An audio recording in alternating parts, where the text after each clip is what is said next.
Қайырлы күн, қымбатты менің көрермендерім, сіздермен Сарыағаш тәттілері. Бүгінгі бағдарламада біз сіздермен осындай өте оңай әрі тез дайындалатын қайнатпалы крем, яғни заварной крем дайындаймыз.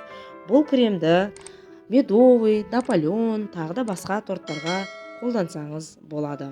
Және әдеттегідей осындай жұмысымызды жасай отырып, кереметтей әңгіме айтып, қиссамызды баяндап отырайық. Бүгінгі қиссамыздың тақырыбы Ыбырайымның келінін сынауы. Смағұл ер жеткен соң Ғамара атты қызға үйленеді. Бірде Ыбырайым пайғамбар келінін сынау үшін ұлының үйіне диуананың киімін киіп қонаққа келеді. Келіні қонақты көріп қабақ шытады, оған суып қалған шай береді. Дастарханы, ыдыс-аяғы лас екен, отыратын көрпені де ауыстырып салмайды.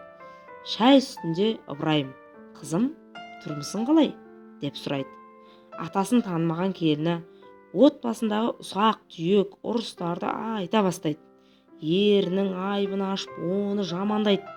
Ыбырайым кетіп бара жатып: «Еріңе сәлем айт, үйіңнің есігін ауыстырсын» деді. Әкесінің сәлемін естігенде Смағұл: «Әкемнің көңілінен шықпаған екенсің» деп отыра кетеді.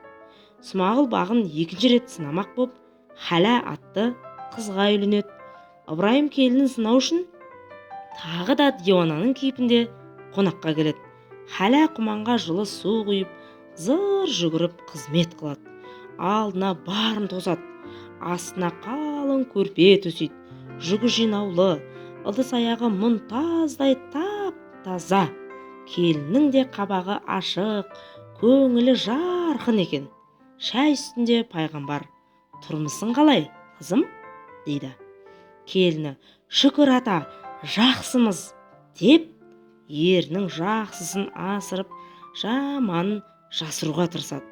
Оның иба ізетіне сүйсінген атасы: «Ерің айт, үйдің есігін жақсы сақтасын» деп сәлем айтты.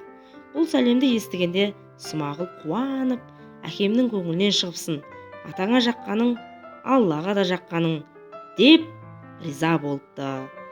Деп бүгінгі қиссамызды аяқтаймыз.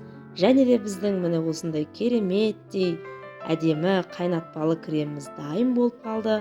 Достар, менің видеоларым, қиссаларым ұнаған болса, менің каналыма тіркеліп, лайк басып, комментарий жазып қойыңыздар. Және де осындай басқа түрлі рецепттерді көргілеріңіз келсе, менің басқа да қиссаларымды тыңдағыларыңыз келсе, міндетті түрде менің каналыма тіркеліңіздер.